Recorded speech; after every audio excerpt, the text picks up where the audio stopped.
statistics on this, Bill. Levitated by the human touch. Here's the pass. Antonio's through. Chance of 4. What a goal! What a brilliant strike by Mikel Antonio! Hello and welcome to another edition of the Knees Up Mother Brown podcast, the West Ham podcast from the world's most popular independent West Ham website.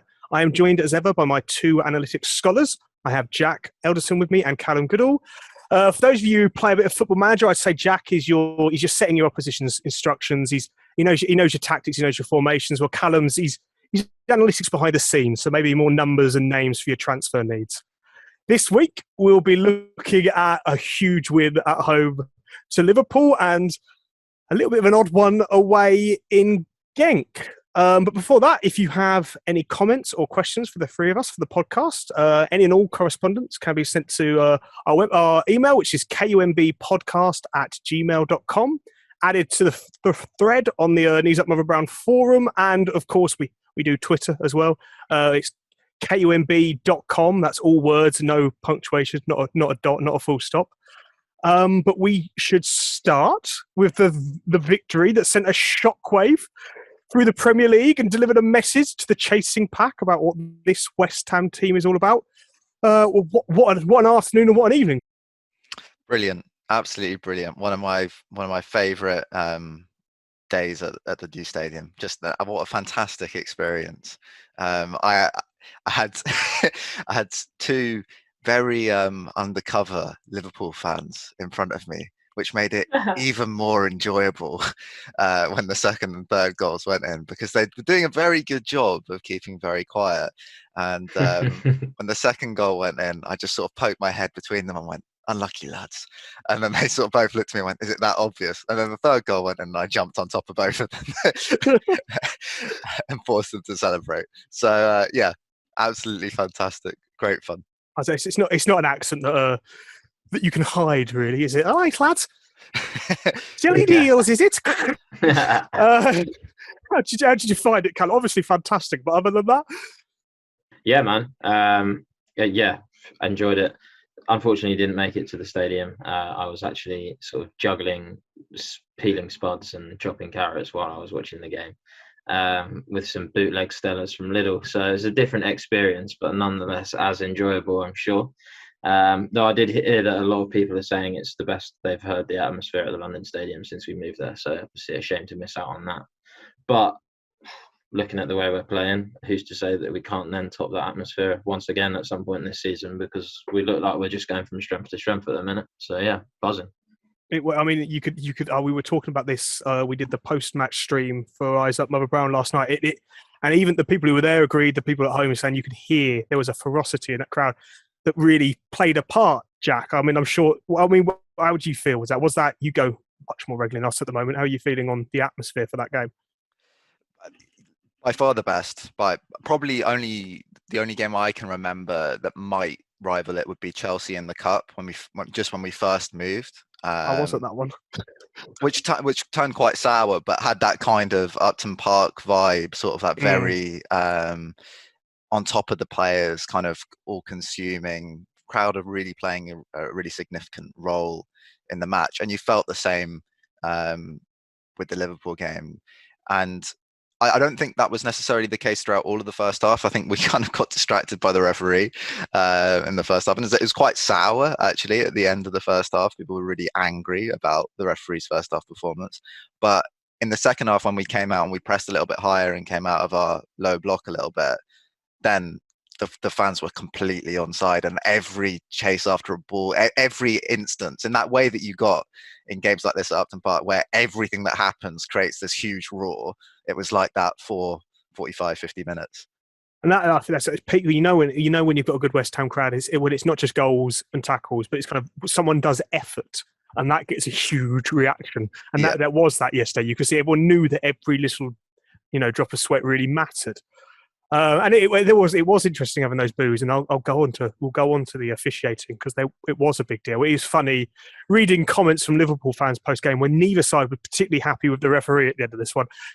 So it's one of those weird games where decisions haven't gone how people feel regardless. But we should probably start.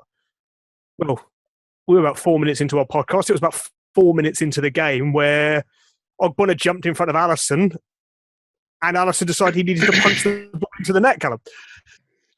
Yeah, it was a great start. I'd literally just flicked it on as well. I seem to have a habit of that at the minute, regardless of what game it is. I tend to put on a game and a goal just goes in. So maybe I'll start flicking on games at random intervals and we'll win like 7-0 or something. But yeah, it was great. I don't think you can have too many complaints with it, to be honest. And I think it says a lot that I haven't seen a single pundit say that it shouldn't have been a goal yet. The only people is Klopp, Alisson, and maybe a few Scousers. But yeah, great way to start the game. Once again, playing to our strengths. Like we're just imperious from corners now, and as we touched on in previous podcasts, I think Moyes actually alluded to it in his post-match interview, giving credit to Nevin and Nolan for actually like choreographing distinct corner routines. And it's not the same routine every time either. It's not like, I don't know, trying to think of obvious ones, but like England at the World Cup when it was the train with at Southgate, and every time it was the same train, and it was like, okay, well, cool, we're doing something different, but it's not. When does different stop being different? Because it's just the same every time. Whereas this time, it's like we've scored so many goals from corners, and each one is different. Even in that game, it was one to the back post, one to the front post with a 4-1. Well, 4-1 formation. Box sounds a bit weird, but like the placement across the box. Yeah, and it's great, and like we've said, like it can be ugly, but I don't think it's that ugly. When something's executed so perfectly, I'd say it's actually pretty impressive, because otherwise everyone would do it. I mean, yeah, and I think on the third goal especially, I will go back to corners because there was an interesting thread with the corners. But you've watched it back again, Jack, since getting home. Could you see anything that was a foul? With the first one, absolutely not. No, I think it's quite enjoyable, really, watching the despairing interviews afterwards of where's the foul, ref. When really, I know there are other areas where we'll criticise the referee's first half performance, but referees usually by default just give those things as fouls. Keeper falls over, that's a foul. I think the referee was really strong, looked at it and went, well, there was nothing wrong with that. And then again on VAR, you look at it and say, there's clearly nothing wrong here. The key thing, if anything, that happens is there's no protection for Alisson from any Liverpool player. So that allows Antonio to block. He's not doing anything wrong. There's nothing illegal. He's allowed to stand there.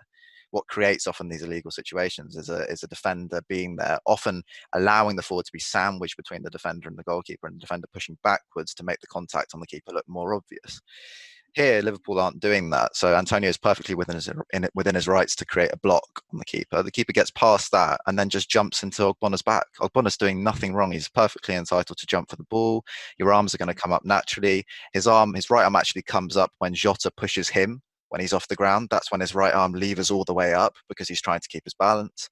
And then, Alisson completely flaps at it. Yeah, I mean, I don't see what Klopp's complaining. Any contact would have been incidental, probably initiated by the goalkeeper. Interesting, I hadn't noticed it was Jota pushing Ogbonna. Obviously, that's where it started between the two of them. I think we can go to how the half flowed from there, but I suppose we should look at those two main refereeing talking points in that one.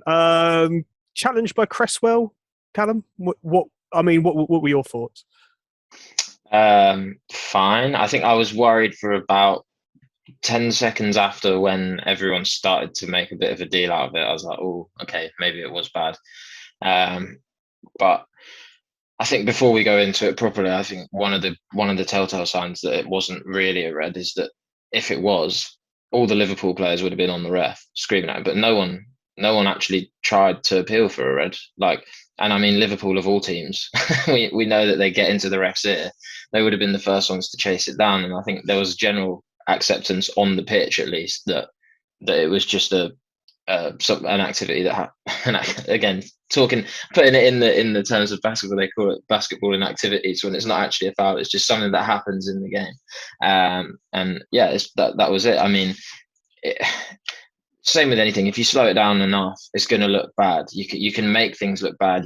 People can post freeze frames where his leg is high up, Henderson's leg, but that takes all context away. And the reason his leg was high up is because he won the ball, but his foot bounced up off the ball after making contact, and then took all the pace out of the tackle. So if anything, maybe a yellow. I guess slightly reckless. He maybe came into it slightly out of control, but no, never a red for me.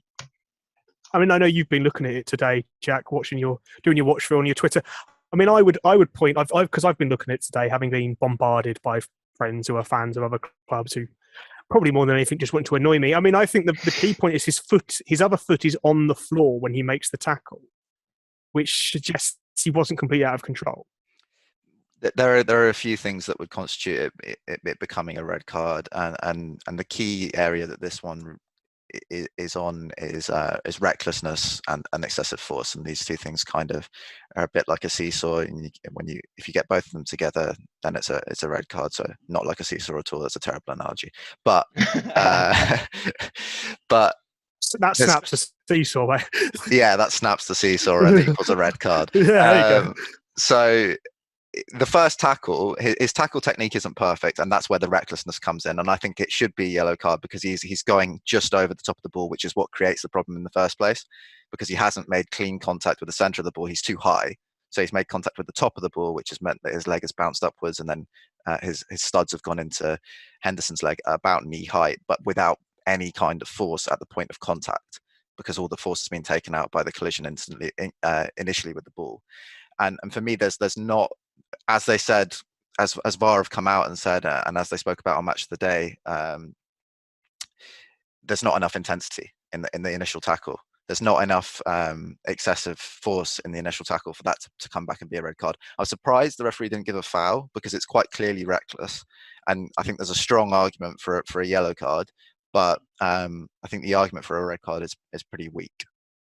I think that's between the two of you, especially the activity part of the basketball activity term. I like that quite a lot because he can't control. There is no way you can control what happened with the ball because it's completely fluke, and there's no way you can know your body's going to do that. It's different to the Holgate one that people are pointing to because his foot carries on in emotion.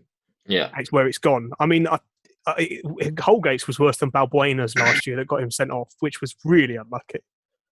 But Cresswell was. He couldn't control that because he was knocked off his feet by the ball. It's hard to really pinpoint him as having any blame. Both the Holgate and Cresswell challenges start at yellow cards at the point that they make contact with the ball because they're both reckless tackles. The difference is that Holgate's follow through shows the excessive force. The point at which he makes contact with Højbjerg, there's massive force carrying on through the tackle. At the point at which Cresswell makes contact with Henderson, there's no force left in the tackle. So that's where the big difference is. It's interesting because I've seen Liverpool fans saying they should have made more of it, and then also the pundits after the game saying, "Well, Henderson did him a favour." Henderson's down for about a minute, for an injury that he doesn't limp at all from when he gets up. So he's, I mean, you can question the motives of that. There are dark arts, and I understand them, but he's certainly employing them.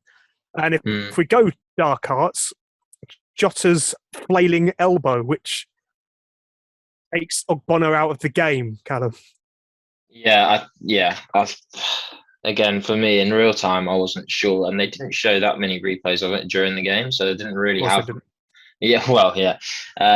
I didn't really have much of an opinion, and they didn't talk about our match of the day or anything like that. So it's kind of one of those things that I sort of had been waiting until today to kind of make any real judgment on. Because having a judgment at the time makes no odds because it's not going to influence the game because I'm not the ref. But having seen some replays today that have been put up on Twitter, Jack shared some of them.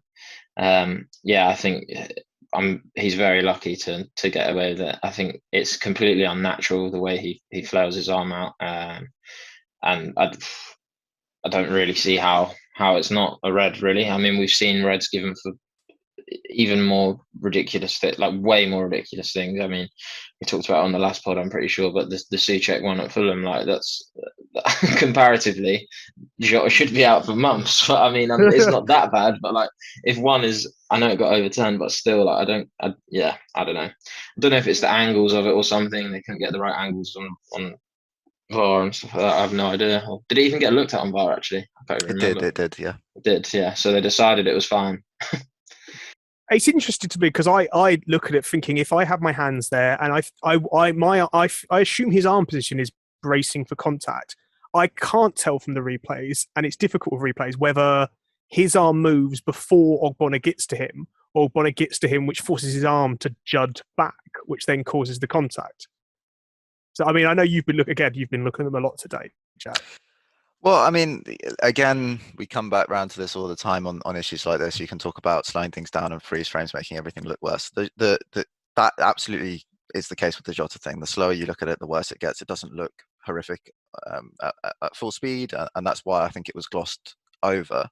The key issue for me, one, I have no idea how a foul's not been given, because the ball arrives at about waist, well, eventually arrives at foot height, but when Jota sees it, it's at about waist height. There is no reason for him to jump. There's absolutely no good reason for him to jump whatsoever. So it is absolutely reckless endangerment, because he turns his back and jumps into the player. There's no attempt to play the ball. He's clearly trying to play the man. That is a yellow card all day, every day, by any kind of... There's no way to argue yourself out of a yellow card there. The question then becomes, is it a red card? And this is a really difficult one for VAR. I can understand in some ways why it hasn't been given as a red card. It would have been very contentious, because basically there's two things you've got to prove. One, is it excessive force, or the other, is there intent? The intent thing you can't prove. I don't think you can say Jota's intended to go and harm Ogbonna. There are some people saying that. I don't think that you can really argue that at all. There's no way to really tell when Jota's jumping backwards whether he's intentionally throwing his elbow out to try and hurt Ogbonna, or whether he's trying to protect himself. The problem is the injury caused to Ogbonna clearly shows that there was quite a lot of force in the elbow he throws back. He definitely throws an elbow back. It's whether, like you say, Ogbonna hit coming into the back of him forces him to throw his arms back to try and protect himself from falling straight forwards on his face, or whether he's bracing for impact and then throwing his elbow back to try and stop the impact. Either way, they're pretty borderline between a yellow and red. Both are illegal. You can't do that. And for me, there's a pretty strong argument for excessive force, because it took him out of the game. He's had to go and get stitches, we assume, because he went off with a blood injury. I suppose the problem is, I guess as a referee, you can't look at the result being blood and say that must have been force, because arguably it could have been just a little bit of bad luck with just a slight corner and hit. I mean, if he's hit him in his eyebrow, that's a bleeding spot. I know that thanks to wrestling. We're not going to change those decisions, I suppose, but they are worth talking about. And it's I said to, I think I've written in my match report, you want to keep that Jota one in your back pocket if someone comes up to you and talks to you about the Cresswell one, because arguably it's worse. Yeah. Why do you think after the goal did we sat back, Jack? So I mean, we were deep until they scored. In fact, we only seemed to attack once they scored. Whether that was tactical or not, I don't know. Do you think they pinned us back? Do you think we dropped back? Was it quality on our part? I think they were our tactics. I mean, we scored 4 minutes into the game with our first attack. I don't think you could say that we dropped back after we scored. I think that's just how we set up to play the game. Yeah. I think we set up with a 4-4-1-1 that dropped into a 4-5-1 with Fornals being able to cover the spaces. That really is quite sensible, because Trent Alexander-Arnold more and more these days is kind of coming in and being an auxiliary midfielder and not really playing from right back. So in order to cover that overload, because you've basically got four midfielders and Henderson's drifting out and there's this rotation between Henderson and Trent, you kind of need to pull someone into that area to stop balls being played through your left inside channel from West Ham's perspective. So the 4-5-1 in that sense made a lot of sense, and actually limited them to very little. I can't really remember too many excellent chances. Half an hour it took for them to have a shot, which was a header by Jota. Yeah, and I can't really remember too many good chances. I mean, half chances maybe at best in the first half, and then the goal comes from a free kick. So I think you can see that the tactics were more about limiting Liverpool and then being really quick on the counter. We were much more successful with runs into the channel behind Matip because Trent gets so high and is just completely out of position. Balls that went in behind Robertson and Van Dijk generally were unsuccessful. So I don't think that we sat back. I think, Fornals is jumping out every time Trent isn't coming into that area. Fornals is going out to pressure Fabinho, but generally it's a 4-5-1, which is saying all the spaces are blocked. There's really nowhere for you to go other than wide, cross the ball into the box. We've got Zuma in there. You're not going to get anything out of us. Mm-hmm. Should we not have been offering? Okay, I suppose the question is, were we doing it badly in the attacking part because we weren't really offering those counters? Should we have been offering more, even if we were by choice, by design, or by ability? We should have offered more in that first half on the counter-attack. We could have been much more accurate. when we got the ball on turnover. But part of the problem is when all your players are withdrawn into these two lines and you've only got one further forward, there's not really a deeper pivot to hit. So, for example, the contrast with the second half is that Fornals is 5 yards higher up the pitch, so you can hit him first and let everyone get 5, 6, 7 yards up the pitch to be able to create a counter-attack. In the first half, you've just got to hit the channel and hope Antonio gets to it. There's no other way to, because Liverpool's counter press is so intense and they were so good in the first half. Lose the ball, they win it back.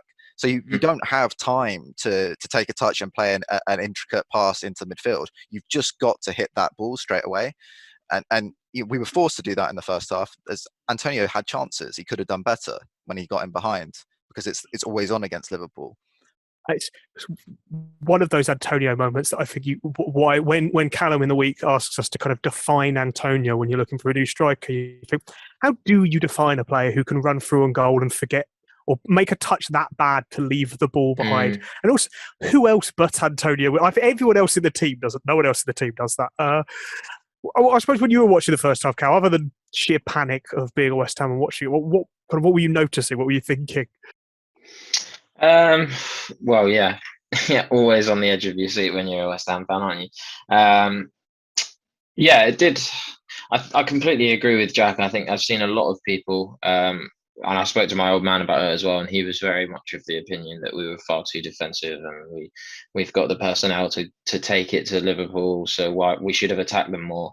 But that's just a very simplistic way of looking at it. It's like a very binary way of looking at it. It's like you can either attack or defend, and because we sat deep, we were therefore defensive and weren't offering anything. And like Jack said, we probably could have offered more on an outlet, and I think that was just one of those days. Like, I think throughout the whole game we had 7 counter attacks and only one of them resulted in a shot, so about 14%. And across the season, I think the average is 45% of our counters in a match have turned into shots. So it's just one of those days where, unfortunately, on another day we probably could have had 3 or 4 more shots, which, based on the season so far, could have likely turned into goals, because we know that we generally are quite clinical in those situations. Part of that, I suppose, has to be attributed to the fact that they've got Van Dijk, and yes, they play this high line and you can get through, but also they've got this huge geezer with ridiculous recovery pace, which still, to be fair, I would imagine is not at its peak, because he's still probably working his way back to his peak of fitness after a pretty lengthy sustained period out. But yeah, if you come up against him, then your ability to counter is already limited, because you're not getting in behind, I don't know, Tarkowski and Ben Mee, who aren't going to catch you if you're Antonio. You're getting in behind, and then you've got Virgil van Dijk bearing down on you. And not only is he rapid, he's also one of the best defenders in the world. So his ability to tackle you without fouling you or just nullifying those opportunities is quite high.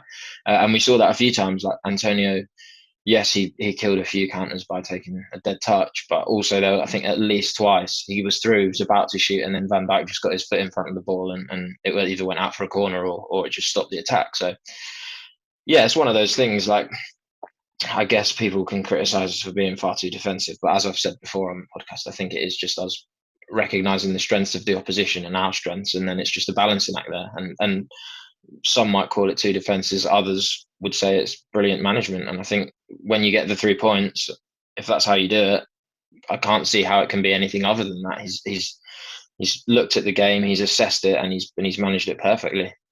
I suppose the argument is they scored, as Jack said, that it was a set piece, and it wasn't what they created because they didn't create that much. Dive or no dive, Mo Salah? Callum, you could go first. No dive or dive? I think he went swimming, if you're going to ask me a question. But yeah. I tweeted at the time about it being a dive, largely just to get nibbles off Scousers, and it did work. And it was great, because then I was like, oh, I can't reply because what if they win? And then we won, and then I hit him with a nice little gift, so that was great. But yeah, I do still. I think there was probably contact. It wasn't a complete dive. Like, I don't think it was simulated, but I don't think it was contact enough to warrant going down. He could have stayed on his feet, but he's I don't know. You could call it clever. You could call it cheating. He knows he's going to get that free kick in a dangerous position, and you know you've got Trent Alexander-Arnold, who's got a pretty high percentage of it, at least hitting the target. And I don't know. It's not very sporting, but I don't know. Liverpool are a team that will go to any length to win a game, and if that's going to get you a goal, which it did, then you're gonna try and get every opportunity to go your way. But yeah, probably simulation. I mean, it's interesting because I think I tweeted at the time, later on in the game, if you touch them, they will fall. And I guess that is part of the game now. I mean, maybe this is strikers catching up for the 70s and 80s where you could grab someone by the nads and it just makes a poster rather than a foul, Jack. I don't know. But what was your opinion? It's a dive and it's a foul. As mad as that is, it's both. It's a stupid tackle from Declan Rice. He's got cover on the inside. There's no need to make it. He's completely missed the ball. He leaves the ref no chance but to blow up for a foul. If Salah stays on his feet, it probably doesn't get called back because the game carries on. There's no reason for Salah to go down. Salah sees the leg. It's just the classic thing. He just looks at it, goes, "That's a bad tackle. I'm going over." Yeah, because that way it's going to be a free kick. It wasn't a bad enough tackle that Rice made much contact with him, but in the referee's mind, that's kind of irrelevant because Rice has clearly impeded his ability to carry on. He's just put his leg in the way, and there's not much contact there, but it's still a foul. It is one where I will give the ref no judgment because he can't really decide too much. It's interesting. One of the lads said, "Oh, when I was at Mobile Brown last night, the problem is you're saying don't touch him on the edge of the box, but if you don't touch him on the edge of the box, sometimes Mo Salah beats three men and just smashes it in the top corner." So I understand the urge to do it. Should anything we could have done with the goal then, Jack? I'll go back to you as I know you have strong opinions on this. Yes. Well, no, and yes, same sort of thing. Yes. No, it's going in. There's nothing Fabianski can do to stop it from going in, even if he doesn't make the mistake that he makes. And that mistake? As a keeper, when someone's taking a free kick, don't jump as they kick the ball. And he does the cardinal sin of goalkeeping from free kicks, which is he tries to get a look round to the left, can't see, and then just as the player's about to kick it, keepers always do this. Keepers are always bouncing. It sometimes helps you feel like you're ready to go and you're going to be able to dive to something, but you've got to stop just as the free kick's about to be taken, and he carries on. He's just bouncing and bouncing and bouncing, and then as the shot's taken, he bounces and then realizes as he comes down to ground, well, now there's nothing I can do because the ball's already past me. So that's why he looks so silly, because he comes down and he just goes like that with his arms falling down towards the ground, and you're just looking at him thinking, well, what are you doing? How's that happen? But it's just jumping when the free kick is being taken. It's one of those that David Priest, I miss David Priest on things like the BBC, because it's nice having a goalkeeper who tells you actually there's a reason why goalkeepers are doing things and what they've done wrong. Do you pay any heed to the commentary and the punditry, Callum, saying that had we had Jared Bowen in the wall further forward and not Jared Bowen, maybe someone who's above 5'4", we may be stopping that? Yeah, I was actually just going to say that. 5'4" not necessarily about a little bit. I think I questioned that at the time, to be honest. When if you look at the position of the free kick and where the ball is on the edge of the box, and sort of where Fabianski is in the goal and where he's positioned his wall, I think he could have potentially moved his wall like maybe 2 strides to their left, just to cover. Like when you see one of the replays from behind the free kick, there's a fairly sizable portion for Trent to aim for, and Fabianski's not in a position to reach it anyway. So I think if he'd just moved the wall across, his goal would have been defended better, in my opinion. But yeah, also to have Jared Bowen on the end of the wall is almost just is not in the wall really, because it has just gone over his head. Like he's so much smaller than everyone else. I'd love to know why he was a little bit back. I don't know what that. And that can't have been him just going, "Oh, I'm not joining the wall, I'll stand here." That must have been a reason. I mean, you'll never know, I suppose. The other thing I would bring up, and it's hard to discuss, is if the referee stops them moving that ball backwards and to the side, that free kick is a lot harder for them to score. I hadn't even noticed that. They roll that ball, they move the ball, and they roll it backwards. As when it's mentioned in commentary that they've moved it, and it just doesn't matter. And it's one of those things where you think, you play on that as a player. Again. Do you remember when Sess did that?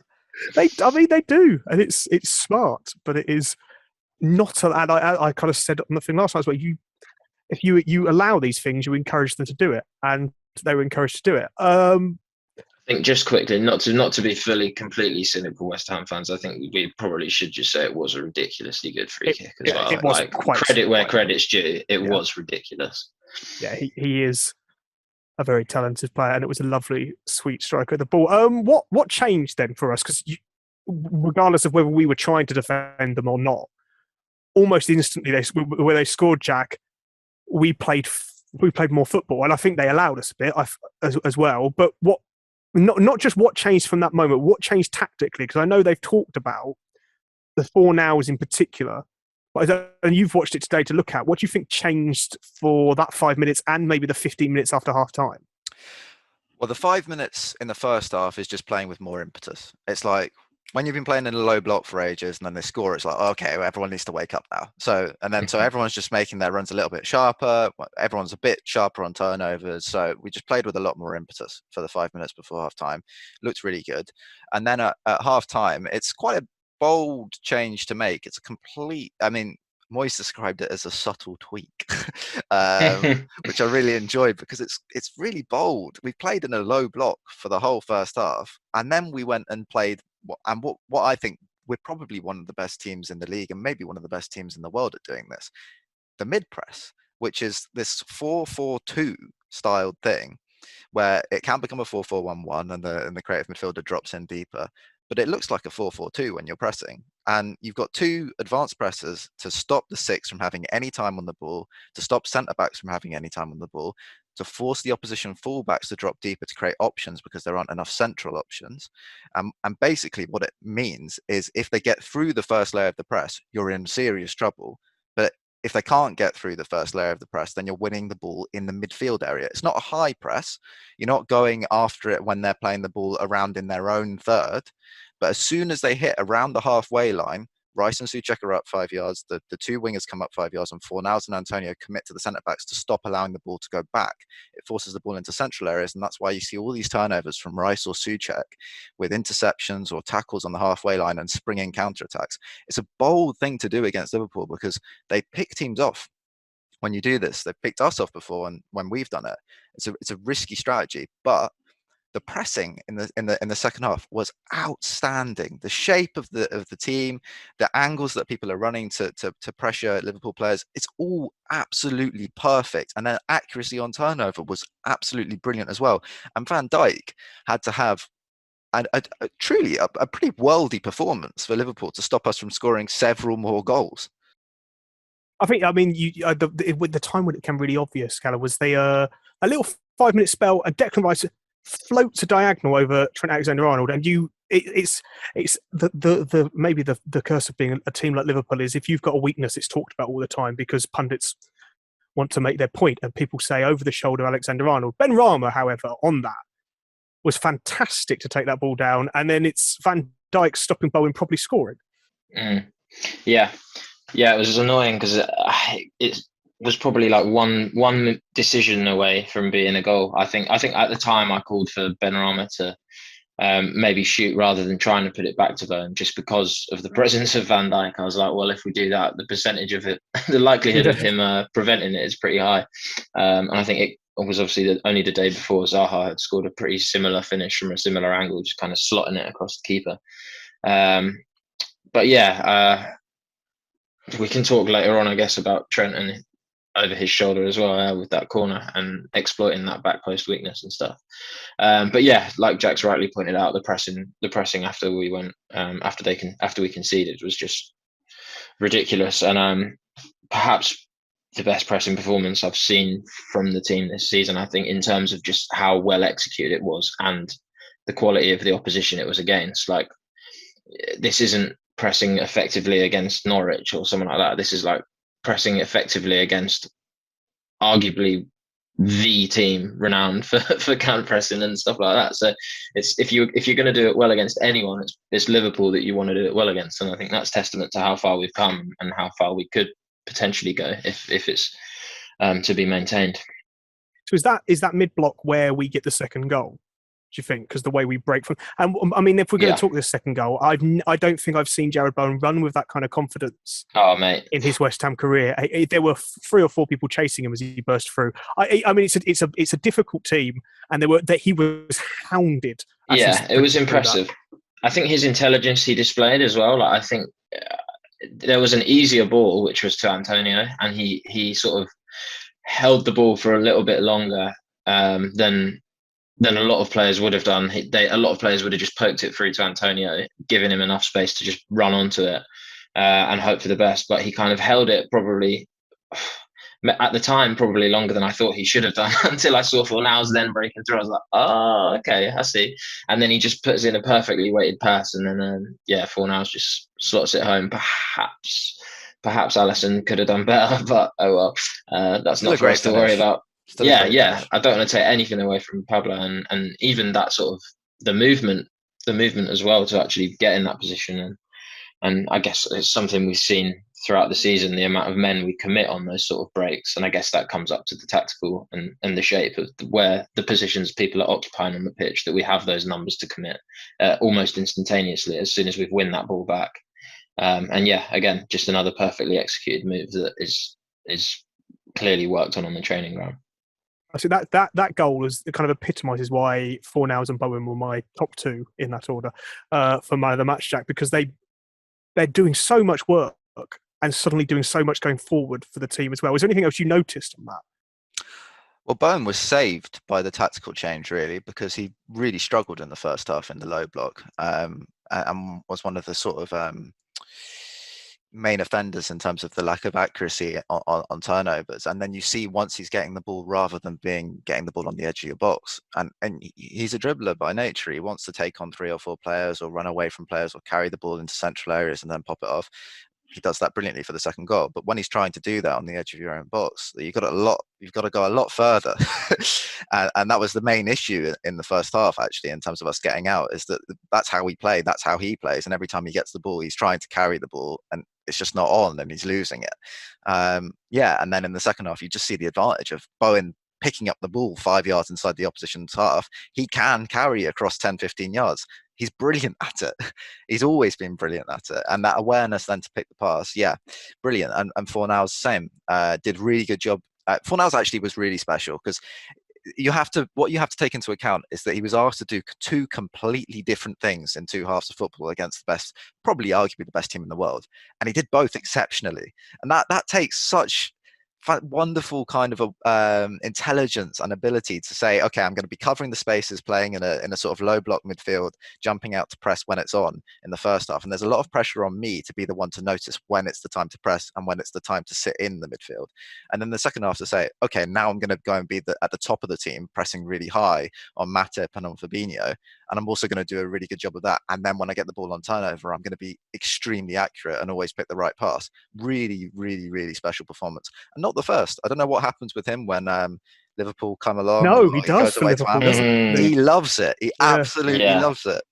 Yeah, he's obviously listens to the pod as well, because last episode I called him out for his terrible knee slides, and this one time he did a perfect one with the salute and then the point to the badge. So yeah. I mean, I went for a 10, and maybe I should have given him a 9. I'm very excitable after a game.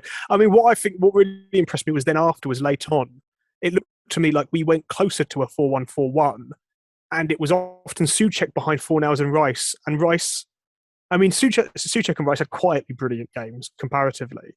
But Fornals suddenly drops back in again. You think he's this player who's just done this leading line, he's doing these presses, he's choosing, and now suddenly he can sit in and still judge that danger and give us that, which is, I mean, I've always said his intelligence is probably better than maybe every West Ham player I've ever seen in terms of game intelligence, because he does seem to have that awareness, 360 awareness, and awareness of what he needs to do.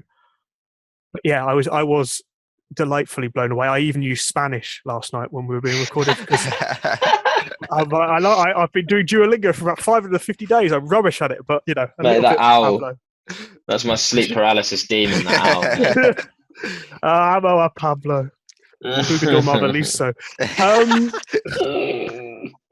Third goal, it's probably Jugador is actually. A third goal, I mean, which way I want to go. Our corners, I will go to Jack again. Our corners, more in the 6-yard box than usual. Do you think that? Well, I mean, that's what it felt like in my eyes. Do you think Yeah. they look targeted to me? Is what I'm kind of going for anyway. They absolutely were. I think it was Antonio who said it in his post-match interview that Nevin and Nolan had told everyone to target dropping the ball on the keeper because the keeper's weak from high balls that are coming straight on top of him.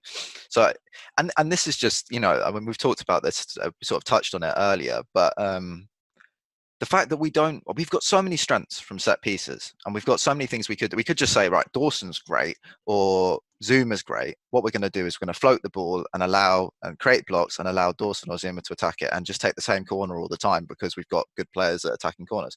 But instead of doing that, what we're seeing week in, week out is looking at the opposition, looking at what they do worst in terms of defending corners, targeting that area and tailored set pieces to be able to exploit the opposition's weaknesses from those situations. And the third one, I mean, it's perfect for how you would want to take a set piece against Liverpool. It's a high ball straight over the top of Alisson. You've got a block on Alisson because they don't have a player on him. You've got a block on Van Dijk, which takes him out the game as well. Most important player to take out the game in terms of Liverpool defending set pieces. And where does it land? Right in Trent's zone. He's terrible aerially. He's a wonderful right back. He's brilliant, but aerially, he's just not really up to it in these situations. And it's very easy for Zuma to just sort of walk into Trent's zone and nod the ball in. I mean, I've never seen a perfect example of ball watching more than watching Trent. Just standing. He was ready for the ball to come to him as if no one else was in the game. Yeah, he's just walking backwards, expecting it to bounce and for him to have the chest and turn. No one's here. This will be fine. I mean, it's interesting to me, Cam. I think that's 5 goals from set pieces. I've got Stoke accusations coming at me. It's also 5 goals for Liverpool from set pieces, I believe, this season. So set piece goals, and those top 4 set piece scorers since Moyes came in, I think, were Man City, West Ham, Liverpool, Chelsea. Yeah, you score more goals, so you score more goals from set pieces. I mean, it's finite details. It's the claims of the ugly football, Stoke, blah blah blah. Like, it's just so funny because the best teams will get the best out of every situation, and particularly teams that average a lot of shots, the likelihood is that you're going to average a lot of corners because you're going to force a lot of saves. So you'd be an idiot not to try and capitalize on those sorts of scenarios, especially if they're going to happen semi-frequently, which they do for us, and even more so for those elite teams. Although, to be honest, I think we can probably put ourselves in that bracket this season. We are now, at least in the context of this season, an established top 4 team. We're like a quarter of the way into the season and we're there. So, but yeah, it would just be silly not to exploit that, because it is, if you can do it well, a goal. And yesterday we only had 3 corners, which is actually less than we usually get, but 100% of them led to a goal scoring opportunity. 2 shots, the Zuma goal, Dawson header off the bar, and then Alisson's own goal, but still an attempt on goal, regardless of who created it. We'll kind of wrap this up, but I do really want to make the Dawson one was interesting to me because he ran from deep to out, which I thought, again, never done with Dawson before, so must have been planned, which just... Yeah. Well, I think that's it as well. The diversity of it as well is that we've had 3 corners, we've done a different routine every time, so even if Liverpool think, on the next one, make sure you pick him up or whatever, like, they can't prepare for it. Like, you have no idea what we're going to do. So that's what makes it so dangerous, is that regardless of, like we've said, we watch footage of other teams defending corners to pick apart their weaknesses. But because we do that, teams can't watch us attack our attacking set pieces to go, this is what they like to do on attacking set pieces, because it's reactive to the other team's performances. Like, the best thing they could do is basically just fix their errors, but clearly Liverpool didn't do that because we managed to exploit them so effectively. Set pieces is a really, can I just jump in? Set pieces is a really funny thing as well in terms of the derision of teams who do well from set pieces, because you get a handful of chances in a game of football to restart the game from a static point where you've got the advantage on the opposition of knowing exactly what you're going to do, and they have to react to what you're going to do from a standing start. You get maybe 5 to 7 of these chances per game usually. if you don't exploit them, then you're not really taking the game seriously. It's part of football. I don't really understand why you would like taking long throws. They can be very, very successful for teams who use it very well. Why wouldn't you? If you've got someone who can take a long throw, do it. Who's it that's been doing? Is it Brentford this season that just look like to cause absolute danger every time they get a throw? Exactly, and I'm not going to sit here and say, well, because you're not, passing through the opposition with lovely, neat, intricate passing, that therefore you're just not, playing football the right way. Well, often you do beautiful things and don't get rewarded. So you'd be foolish to, arguably Arsene Wenger's Arsenal, the biggest problem was they forgot the ugly side that won them the league. That's the problem with Arsenal. Now let's try and walk it in the net. That's the kind of analysis you need on a podcast. Shocking display last night. I don't think we could talk about the Liverpool second goal because it was a bit of pure magic from a player who's quite underrated in a way. I think there's something interesting with the second Liverpool goal. Please, by all means. I think that's that we dropped into a low block at that point, and actually what causes the Liverpool second is about 30, 40 seconds earlier than the second going in.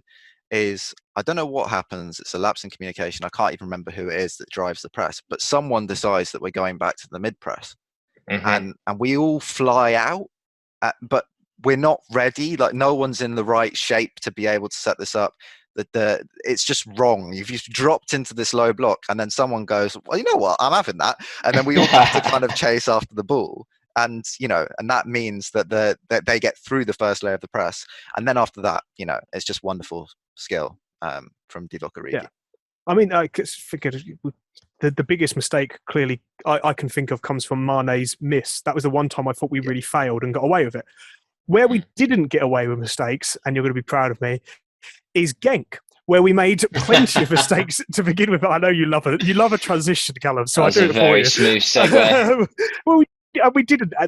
We had 15, 20, maybe 25, 30 minutes, possibly more, where we were a mess with Genk. We were. As we move on to Genk, I think it's worth noting that we set up this bad performance. It's our fault. We set up this bad performance on this podcast by not bothering to talk about the Genk game because we'd got 3 points when we were recording. So why actually bother to win the game? Jack, you're my tactics man. What happened? What? This is it's an interesting one because it's you want to give Moyes license to try different things and to try new systems and to try different ways of undermining opposition teams. And Genk caused us quite a lot of problems in the first game. So I don't really think the instinct to say, well, maybe if we try and do things differently to how we did things in the first game, we can maybe minimize the impact of someone like Junior Ito, who had a great time against us in the first game. And it was their lack of accuracy in the final third that stopped them from scoring a couple of goals. And it's a shape, not that we've seen specifically exactly the same before, but we used, I think it was a 3-1-4-2 off the ball against Brentford, and it's something that maybe Moyes is targeting teams who use their goalkeeper in build up and trying to get enough numbers in and around them as they enter the first phase of their build-up. So the two centre-back split, the keeper comes out to the edge of the box, and actually because they've got 3 players there, you need an extra player to press. I think that's probably where it comes from as an idea. So basically, we do a mid-press a lot. Sometimes we do a low block, and here we try to high press. And I've seen us do it in patches, only really from goal kicks against Brentford. This is the first time I've seen us properly try and implement a high press in all phases of the game. So a 3-4-3, Lanzini playing through the middle, Antonio off to the left, and just basically committing 3 players to that area of the pitch to try and stop them from being able to play through us and to win the ball high.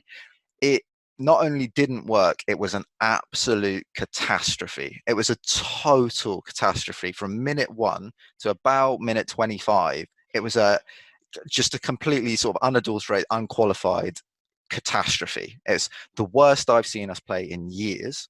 And it was, I think, probably about minute 18. There was this wonderful moment. I'm watching it on the telly that Rice turns to the bench and the camera zooms in on Rice at this moment.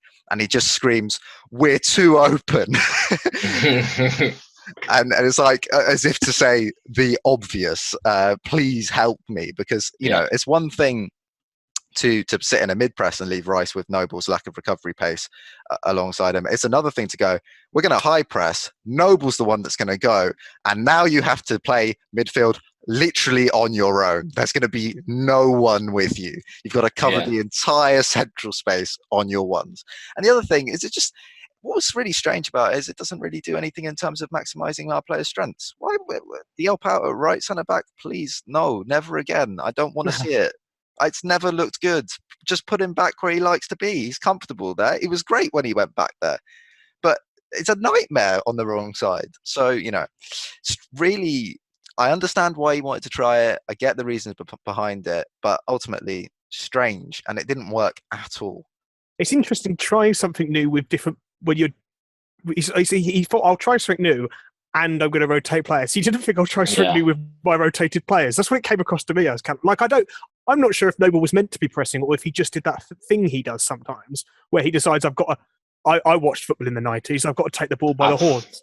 Yeah, I don't know, man. It was painful watching him, I can't lie. Like, it was just insane. Like, there's no words. Like, that first half an hour was just bonkers. And I think maybe there is an element of he's been playing football for X amount of years now, and maybe he's just knows one way, because he definitely did not look comfortable in that setup. I was just going to say, Jack, just for the benefit of the reader, we've given an example of us as a good team that operates a good mid block.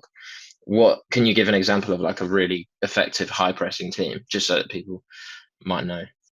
Liverpool are the perfect example of an excellent high pressing team. They execute it perfectly. One of the things you have to have when you high press is recovery pace. One of the things that we did not have in that game was recovery pace. It's just a mad thing to do from the outset. Yeah. I just wanted people to be able to visualize it without thinking of our version of a high press as being a high press, because whilst that's what it was by name, it certainly wasn't in reality. It was just a horror show. If I want to talk of someone, we've gone through the two main. I mean, I'm going to bring up Masuaku because I know you want to talk about another person. I felt a bit sorry for Arthur in that game. If anything, he looked like a man. I mean, I think I wrote it in our little chat as we were watching. He'd been asked to do something to begin with that the team wasn't working. So as we changed, he got asked to move inside and play kind of tighter into Antonio. You've got a man whose main strength maybe mostly is using his left foot, really sticking out wide and dribbling, and he's tucked him inside. He looked like he had no idea what he was doing, and I think he deserves credit for most of them, Diop and him in particular, but Noble as well, who did settle. They all deserve a bit of credit for getting their together, getting their expletive together after a dodgy performance that could have left them, squandering, kind of nonsense, a mess all game, but also for that pass before I let Masuaku go, that pass across the face of goal where Benrahma maybe should have scored, maybe was stopped by a very good save by Van der Voort. But the other person who, having been praised to the high hills, win Player of the Round Carabao Cup the other week, the goalkeeper, Callum. Yeah, pretty poor. Yeah, I mean, poor across the whole pitch, but ultimately, had he been on form, we wouldn't have conceded the goals that we conceded, or at very least one. His expected conceded goals, I think, was, I had it written down, but I've lost it. But it was something like 1.2, and I think we conceded 2, so underperformed by 0.8. So yeah, if you look at that, we shouldn't have conceded 2 goals basically. And I guess that there was other saves that he did make throughout the game, but they were saves that you would expect him to make. And the problem is that the goals he conceded were also saves that you would expect him to make. And yeah, we've rightly praised him for previous performances, particularly that one against City where he was just inspired. But then, yeah, if we're going to praise him when he plays well, we've also got to criticise him when he plays poorly. And that was one occasion where he just was not on form. Would not have picked Genk to be the place where he conceded his first goals. It's interesting, well, probably worse than Alisson for the Fornals goal as well. Yeah, yeah. I think part of it, it was poor goalkeeping, but I think as well, you've got to give a bit more credit to Genk. I think because whilst in the first game it didn't look as though we were troubled, they had 9 shots and none of them hit the target. And I think that they still created chances. It was just one of those that, and whether it's just our good defending that meant that we nullified them and made their opportunities to shoot more difficult. But they had more shots this game, and this time they hit the target more often, and we kept some out, and then terrible goalkeeping unfortunately let some in. But I don't think they were terrible, and I think the 3-0 initial scoreline, I mean, they were pretty dead that day, and we played a lot better. But I think they were a better side than a lot of us thought they might have been after that first game. For me, at least, I thought it'd be a walkover, and they were a lot better. I thought we did improve a lot, and we did look. The class difference started to come through in the second half when the changes, first tactically and then personnel, were made. Jack, but was it had we adapted, or was it the quality that was brought on, especially in Souček, that really got us that? No, it's that we adapted. It's that we adapted, and frankly, we were absolutely outstanding in the second half. It was an unbelievable performance, and the fact that we drew the game is just mad because we had so many chances. Even at the end, after the own goal, we had 2 excellent chances in the final 2 minutes of stoppage time. We tore them open several times after the changes. Masuaku, as you described, put 2 excellent balls into the box when he was playing in that really weird, unfamiliar position where he was being asked to drop central off the left. But yeah, I just think we changed the system, and and it kind of showed in some ways how silly it was to try the high press in the first place, because as soon as we started focusing on what we do well, we were blowing them away for pretty much the whole game after that. And then the own goal's just mad, isn't it? I mean, it's a lot of people have blamed Souček for that, but he has to get his head on it. And then, what can you do? It just flies in. It's totally unlucky. I've just realised that I've for weeks and weeks and weeks, anytime Benrahma does or doesn't do anything, I've come straight to you. We're now into a Genk discussion where the boy has run the show in the second half, ably supported, I would say, by Lanzini, who was possibly, until that goal, second goal at least, man of the match. I haven't come to you yet. So the Benrahma show in the second half, wax lyrical as I pretend you always want to. No, well, look, Benrahma's always had this in his locker. He's always had this, and some will argue that he only shows it against weaker opposition, but I think he's a confidence player, and when he gets given the chance to play inside, dribble with the ball, carry the ball, take on his man. He's always had this, and it was an outstanding performance from him. But frankly, I think it's just what you want to see from him normally. It's just the kind of quality that we know he can deliver, that we want to see on a consistent basis. He performed brilliantly here. I thought Rice performed brilliantly in the second half as well. I think, as you say, Lanzini was quite good. We were pretty good as a team in the second half, and yeah, it took Benrahma, particularly the second goal, just a moment of individual brilliance. But like I say, that's what he's meant to have as a player. So I'm pleased to see him delivering it for us on the pitch. I suppose we also said tactically, but whether there was a mentality thing. I know Rice came out after the game, Cal, and said that he's constantly chatting to Benrahma, telling him he's good, bigging him up. But also whether there was a mentality, actually, because it was a bit of a mess and they weren't familiar with the system. You could see Rice's frustration. You don't often see that. Whether that was also limiting them in the first half because they didn't feel it was right. Yeah, I think so. And I think that probably is even more obvious to them on the pitch when they've had a season where they've played so effectively in this tactical setup, and then they've just decided to change it and it's not working. And they must all be out there thinking, well, we're playing crap, but we know that we can play really well in a different setup, and it's worked so far for us this season. So yeah, I imagine there's probably an element of frustration because they probably feel like they've been sent out there and they could be doing a better job, but they've got to follow these instructions that they've been given. And then we did adapt, and yeah, it did work. And I was just going to say, just quickly, I found it quite funny when I was looking at some of the numbers for this game, given that we were playing a high press. So you would, well, to begin with, so you'd expect less passes per defensive action because you should be harrying the opposition into forcing turnovers and stuff like that. And they actually averaged 5 more passes per possession in this game than they did in the home fixture, which is just saying how poor that high press was, really, because it opens up spaces on the pitch and they can just pass through us, essentially, because you've got players being pulled all over, and then there's way more space on the pitch to play in. Whereas when we do this mid block, it closes those gaps, like we saw against Liverpool, and you force them to do stuff they don't want to do, and then it works. So yeah, we switched it over eventually, and it paid off. And yeah, like we said, probably unlucky to win, to be honest, because we did batter them in that second half. And were it not for an unfortunate own goal, then who knows, we'd have got the 3 points. But I think the last thing I want to come to is Cresswell, and actually, you know, across both games, but across ages now, this guy is performing to the best level we've seen since he first arrived, and probably better at the moment. Yeah. Salah, what did he get out of Cresswell? Very little. Nothing. Against Liverpool, and this guy has destroyed everyone he's come up against so far this season. Cresswell deserves huge credit for that. And then again against Genk, as with pretty much every performance so far this season, this guy and his line-breaking passes, how we get the ball out of defence. Yeah. Cresswell every single time, finding passes to offensive players in space, in the final third or in midfield. It's all the time. It's through every game, and he deserves huge credit for it, because he does. He's such an important outlet for us in possession. It's why he's not being replaced, I would say. Yeah, that's what I was going to say. And I think one of the things is that I see a lot of people on Twitter saying that whilst he's good in the progression and getting that ball into the final third and stuff, he lacks defensively, which is something that a belief that I've subscribed to, and has been fairly easy to subscribe to because it's been fact. But this season, I think he's averaging around 75% success in his defensive duels, which is just unheard of for Cresswell. Like, usually you think of him as getting skinned and then having to chase back and either commit a foul or concede an attempt on goal. But yeah, winning 3 out of 4 of your defensive duels is, for a guy that's towards the end of his career, is pretty impressive. And yeah, I think, like you say, we've got to give him credit at both ends of the pitch, really.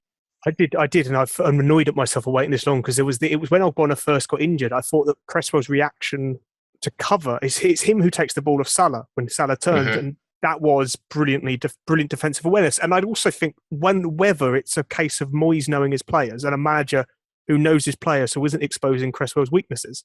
And if you have, I mean, that is really what the key of management should be, I suppose, is making sure you're getting the best out of those. Yeah.